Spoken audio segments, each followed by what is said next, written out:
So yan guys, mamimili tayo ng pinakaunang division ng ano natin, valve para sa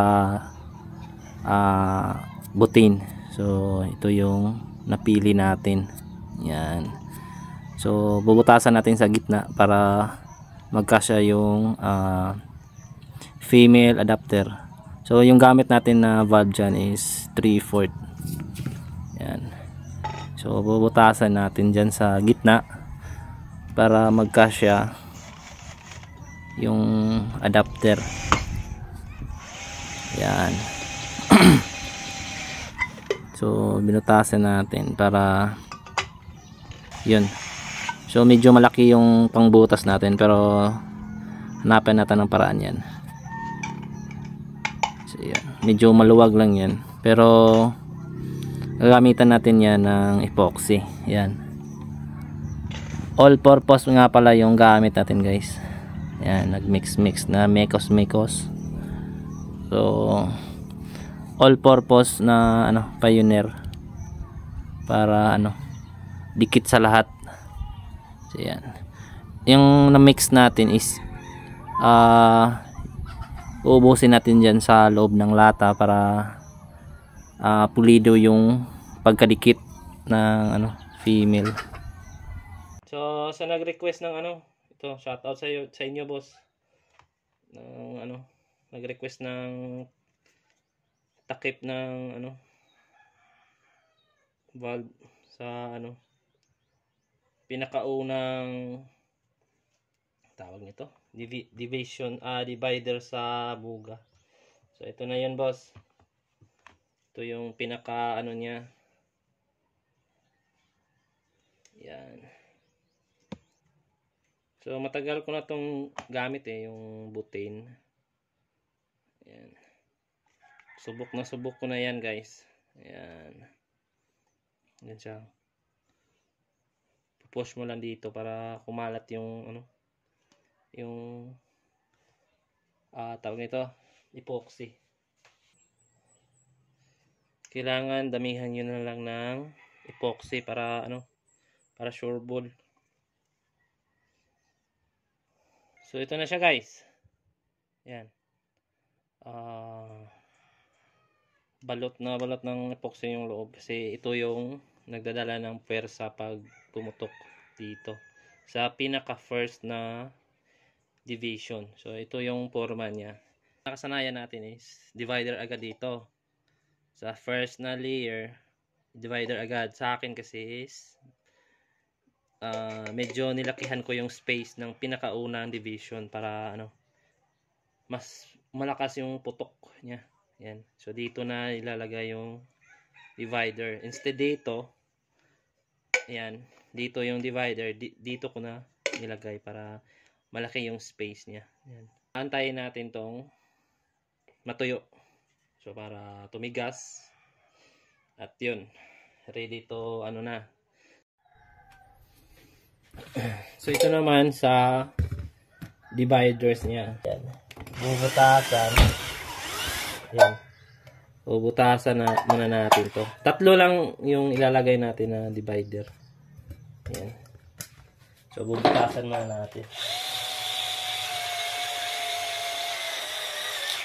Ayan, 4. So inapat ko na kasi may nag-request.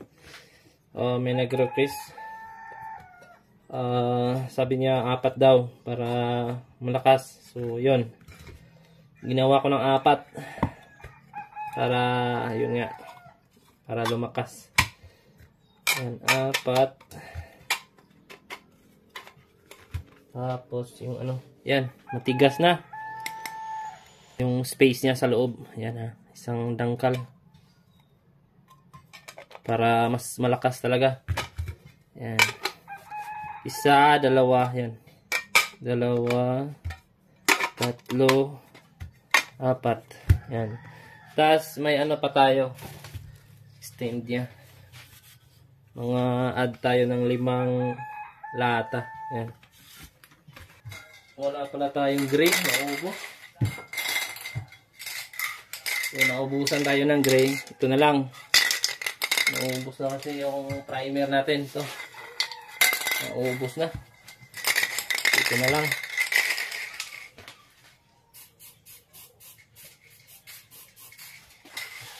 So yan. Napinturahan na lahat guys. Ayan, kulay black. Naubusan tayo ng primer na gray, primer gray. So ito na lang, black na lang. So pang dipinsa na lang para sa kalawang.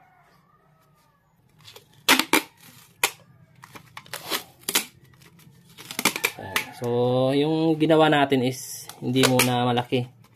So sa next video na lang yung malaking lata talaga.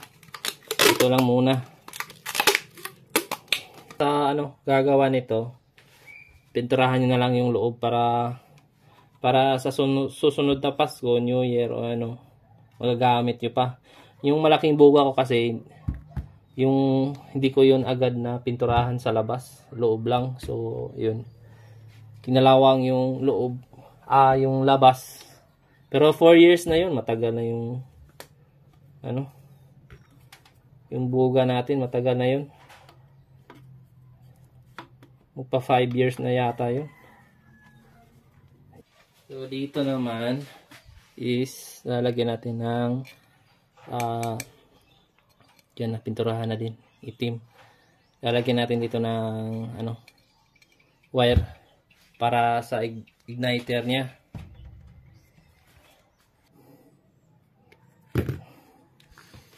Yung dalawang yan, pasok natin dito. Bubutasin na natin.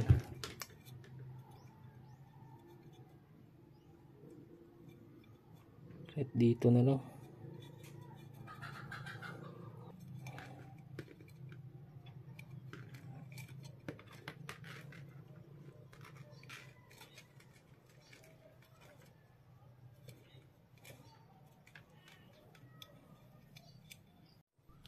So yan, na-duct tape na natin.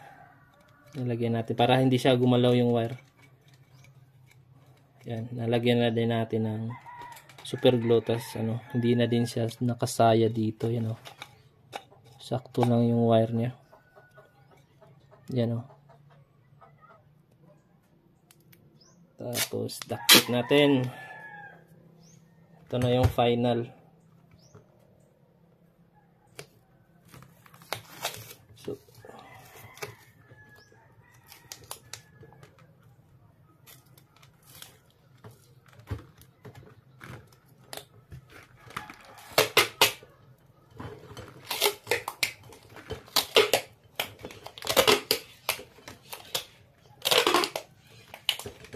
So yan, kakapalan natin to para pulido yung pagka talaga, hindi siya sasabog, matatanggal pag pinaputok.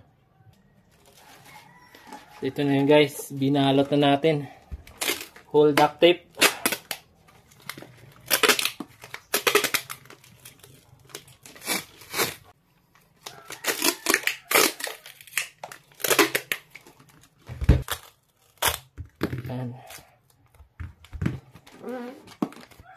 Whole duct tape.